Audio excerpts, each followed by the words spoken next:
to read the words her mother wrote for the occasion today.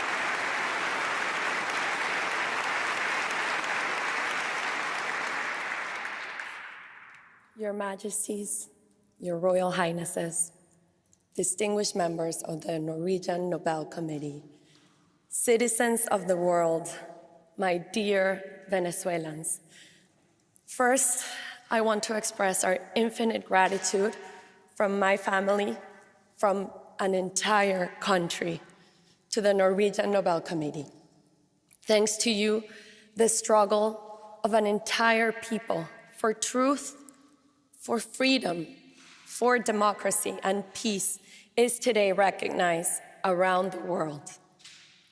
I am here on behalf of my mother, María Corina Machado, who has united millions of Venezuelans in an extraordinary effort that you, our hosts, have honored with the Nobel Peace Prize. But although she has not been able to be here and take part in this ceremony, I must say that my mother never breaks a promise. And that is why, with all the joy in my heart, I can tell you that in just a few hours, we will be able to embrace her here in Oslo after 16 months living in heaven.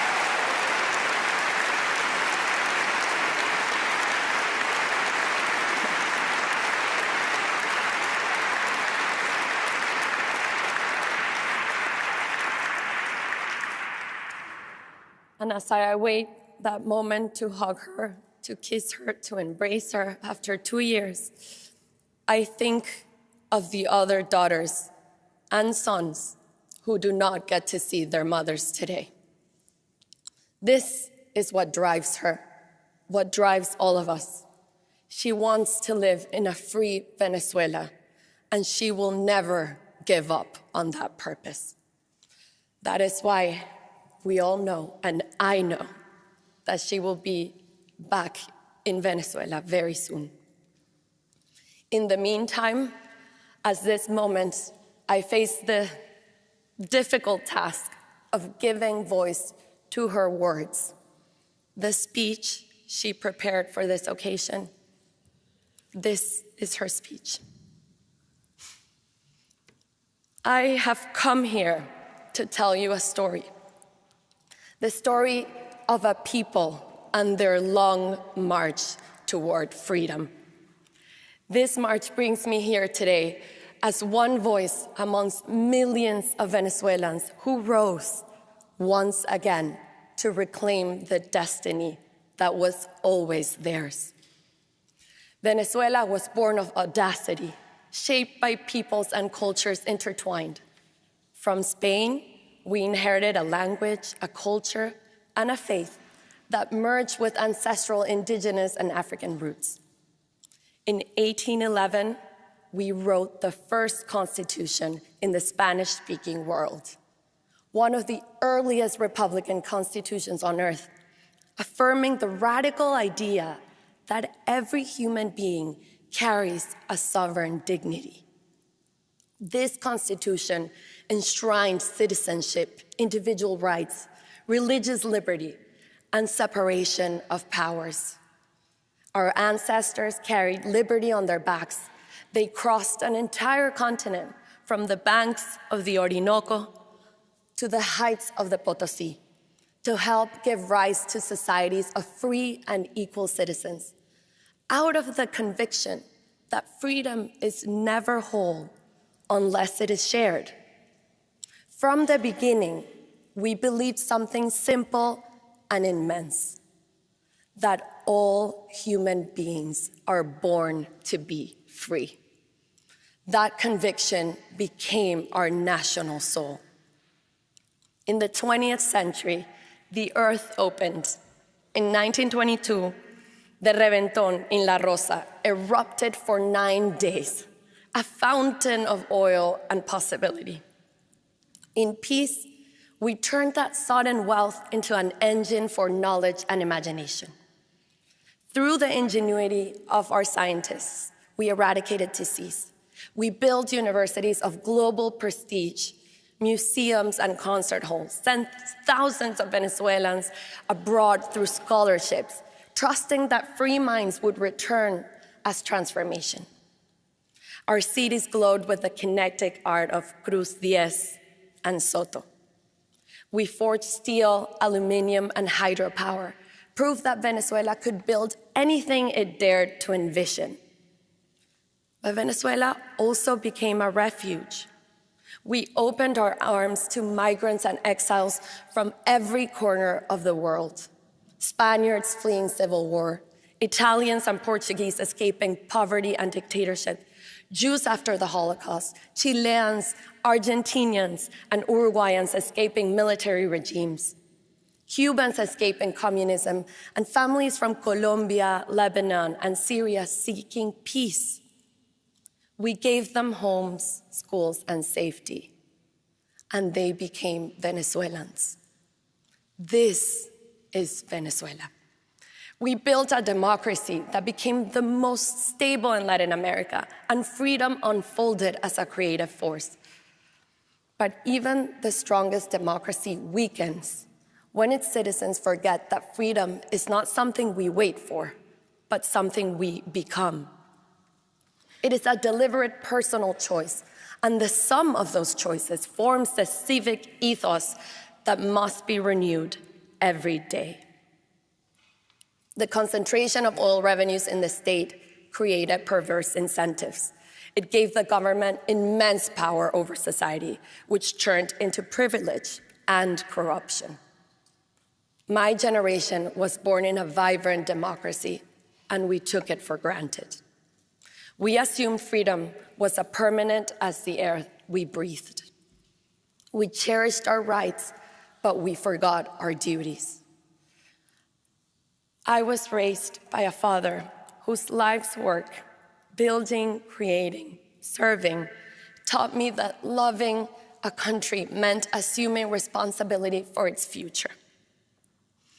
By the time we recognized how fragile our institutions had become, a man who had once led a military coup to overthrow democracy was elected president.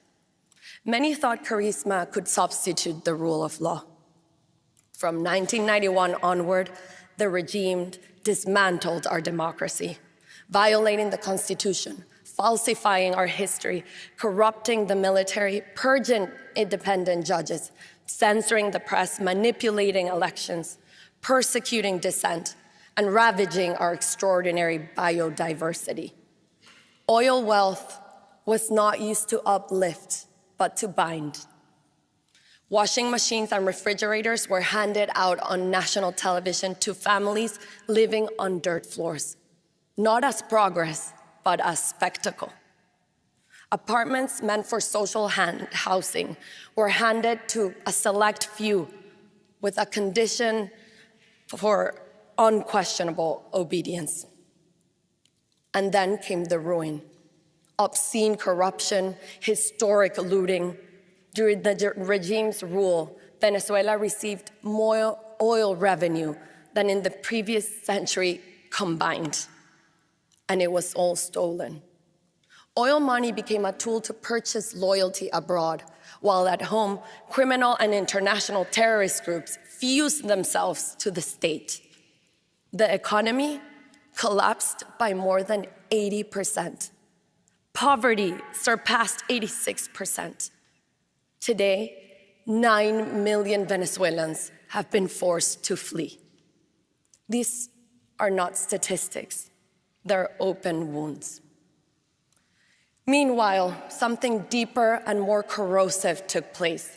It was a deliberate method to divide society by ideology, by race, by origin, by ways of life, pushing Venezuelans to distrust one another, to silence one another, to see enemies in one another. They smothered us, they took us prisoners, they killed us, and they forced us into exile. It had been almost 3 decades of fighting against a brutal dictatorship, and we had tried everything. Dialogues betrayed, protests of millions crushed, elections perverted. Hope collapsed entirely, and belief in any kind of future became impossible. The idea of change seemed either naive or crazy. It seemed impossible. Yet from the very depths of that despair, a step that seemed modest, almost procedural, changed the course of our history. We decided against all odds to run a primary election. And unlike any act of rebellion, we chose to trust people, to rediscover one another. We traveled by road and by dirt path in a country with gasoline shortages, daily blackouts, and collapsing communications.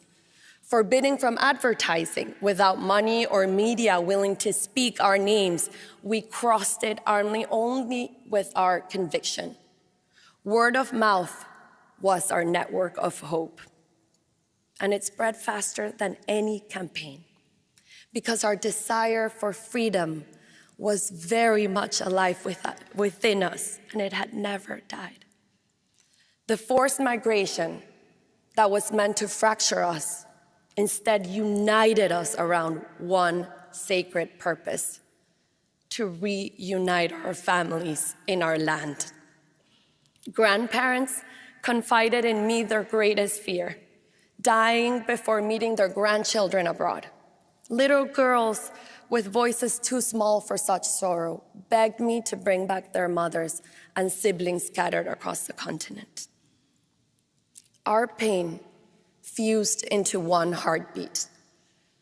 Bring our children home now.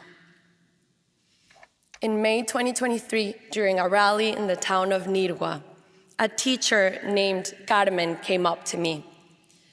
She told me she had just run into her jefa de calle. A jefa de calle is a regime agent assigned to Carmen's block who decides, house by house, who receives a monthly food bag and who is punished with hunger.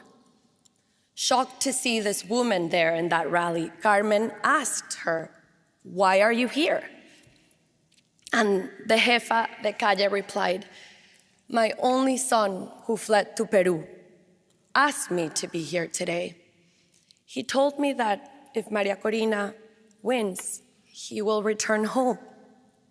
Tell me what I have to do. I'll do anything." That day, love defeated fear.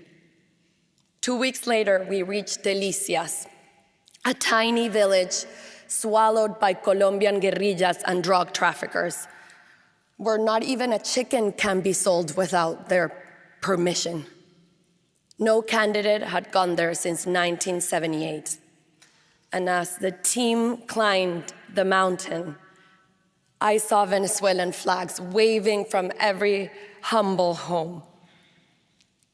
I naively asked, as if it was a national holiday that merited all the flags, and someone whispered, "No, here the flags are hidden. Bringing it out is dangerous." Today, people raise them to thank you for daring to come. You will leave, but we will remain identified. That day, entire families stood up to the armed groups that ruled their lives. And when we sang the national anthem together, sovereignty returned in a single fragile, defiant chorus. That day, courage defeated oppression. Our gatherings became intimate encounters of thousands. We embraced, we cried, we prayed. We understood our struggle was much more than electoral. It was an ethical struggle for truth, an existential struggle for life, and a spiritual struggle for good. With less than a year before the presidential election, we had to unite every democratic force and restore trust in the votes. The primaries became that moment, a self-organized civic effort that built a nationwide citizen network unlike anything Venezuela had ever seen. And on October 22nd of 2023, against all odds, Venezuela awoke. The diaspora, which was a third of our nation, reclaimed its right to vote. The son who had left cast his ballot alongside the mother who stayed. Lines stretched for blocks. Turnout was so overwhelming that ballots actually ran out. We trusted the people, and they trusted us back. What began as a mechanism to legitimize leadership became the rebirth of a nation's confidence in itself. That day, I received a mandate, a responsibility that transcended any individual ambition. I felt humbled and profoundly aware the weight with which I had been entrusted. Threatened by that truth, though, the regime prohibited me from running for president. It was a harsh blow, but mandates belong to the people. We set out to find another candidate who could take my place. Edmundo González Urrutia stepped forward, a calm, brave former diplomat. The regime believed he posed no threat, but they underestimated the resolve of millions of citizens, a plural, vibrant society that in all its diversity found unity in a common purpose. Communities, political parties, unions, students, and civil society stood together and worked as one so that the voice of a nation could be heard. We were 3 months from election day, and almost no one knew his name. But votes were not enough. We had to defend them. For over a year, we had been building the infrastructure to do so. 600,000 volunteers across 30,000 polling stations, apps to scan QR codes, digital platforms, diaspora call centers. We deployed scanners, Starlink antennas, and laptops hidden inside fruit trucks to the furthest corners of Venezuela. Technology became a tool for freedom. Secret training sessions were held at dawn in church back rooms, kitchens, and basements, using printed materials that were moved across Venezuela like contraband. Finally, Election Day arrived on July 28th, 2024. Before dawn, lines wrapped around blocks. A quiet, trembling hope filled the air. Our live tracking showed turnout rising across every state and town. And then the electoral tally sheets, the famous actas. The sacred proof of the people's will began to appear. First by phone, then WhatsApp, then photographs, then scanned, and finally carried by hand, by mule, by canoe. They arrived from everywhere across Venezuela, an eruption of truth, because thousands of citizens risked their freedom to protect them. Confronted with our overwhelming victory, the regime issued a desperate order. Soldiers were to expel our volunteers from voting centers and block them from receiving the original tally sheets they were legally entitled to. But the soldiers disobeyed. Edmundo González Urrutia won with 67% of the vote in every state, city, and village.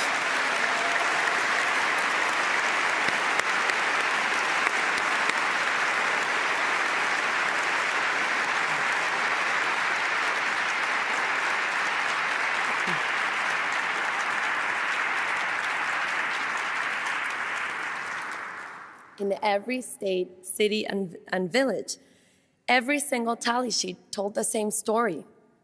Within hours, they were digitized and published on a website for the world to see. But the dictatorship responded with terror.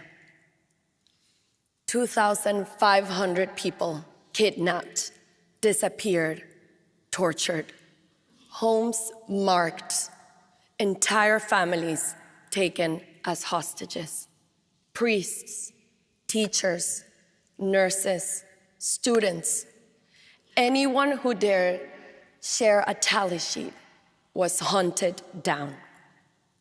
These are crimes against humanity, documented by the United Nations. State terrorism deployed to bury the will of the people. Some of the more than 220 children detained after the elections were electrocuted, beaten, and suffocated until they repeated the lie the regime needed, falsely incriminating themselves of being paid by me to protest.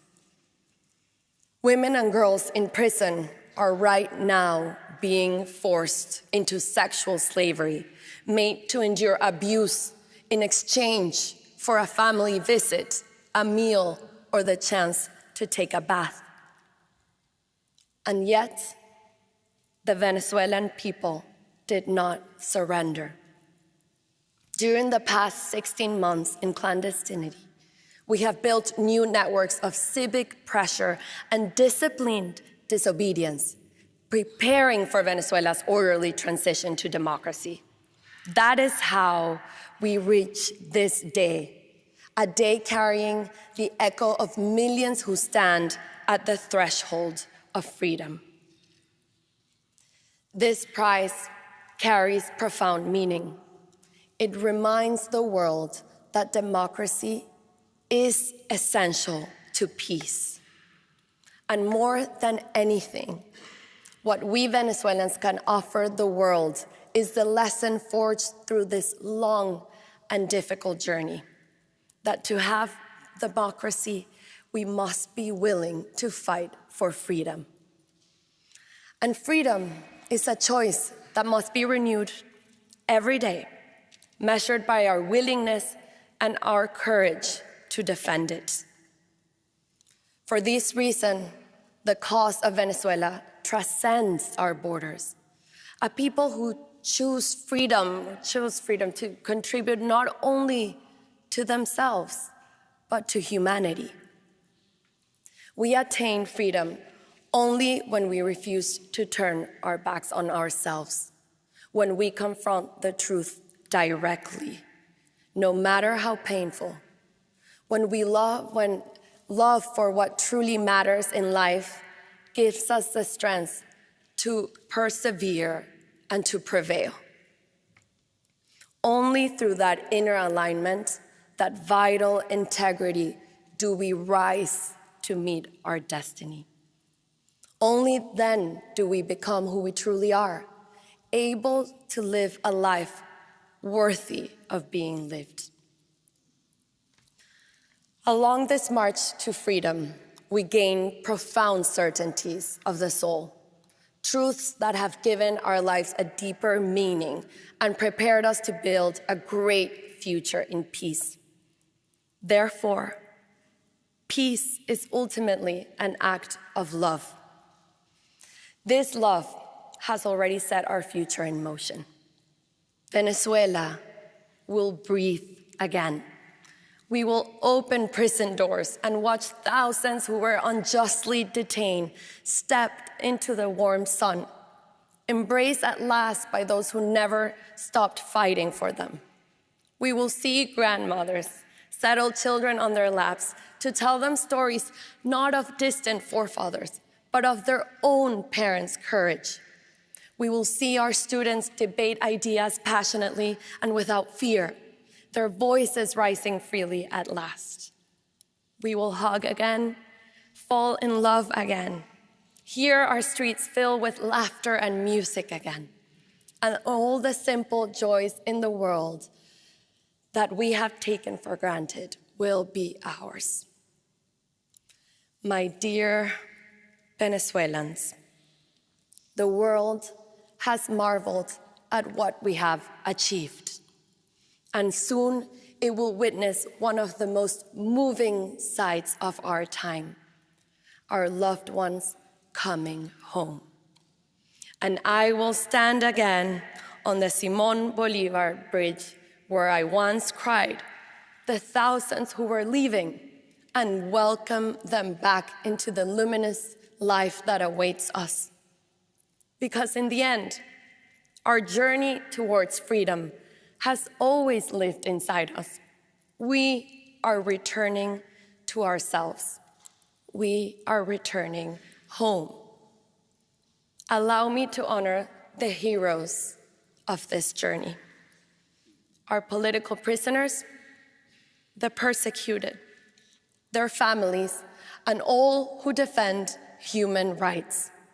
Those who sheltered us, fed us, and risked everything to protect us.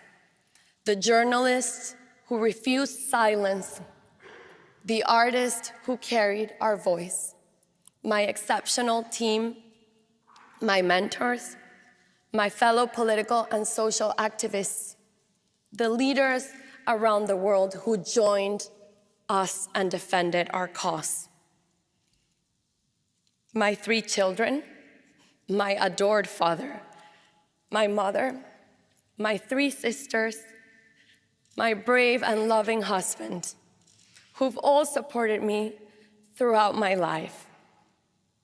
And above all, the millions of anonymous Venezuelans who risked their homes, their families, and their lives out of love. To them belongs this honor. To them belongs this day. To them belongs the future. Gracias.